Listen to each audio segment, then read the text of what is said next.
ঢাকা বিশ্ববিদ্যালয়ের ফজলুল হক মুসলিম হলে মোবাইল চোর সন্দেহে তোফাজ্জল হত্যায় নেতৃত্ব দেন ফজলুল হক হল ছাত্রলীগের সাবেক উপ-বিজ্ঞান ও প্রযুক্তি বিষয়ক সম্পাদক এবং পদার্থবিজ্ঞান বিভাগের শিক্ষার্থী জালাল আহমেদ।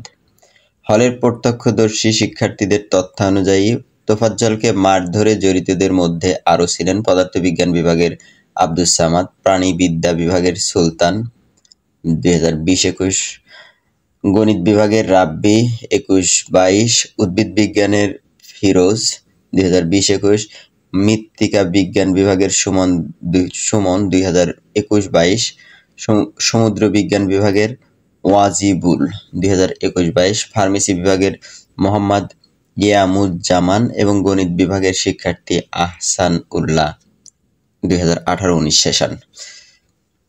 এদিকে তোফাজ্জলকে হত্যার ঘটনায় জড়িত থাকার অভিযোগে জালাল আহমেদ ও মৃত্তিকা বিজ্ঞান বিভাগের সুমনকে আটক করেছে শাহবাগ থানা পুলিশ।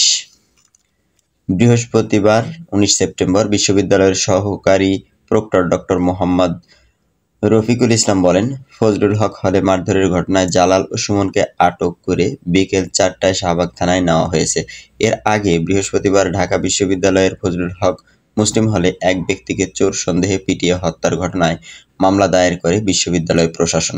বিশ্ববিদ্যালয় প্রশাসনের পক্ষে স্টেট অফিসের সুপারভাইজার মোহাম্মদ আমানুল্লাহ শাহবাগ থানায় এজাহার দায়ের করেন।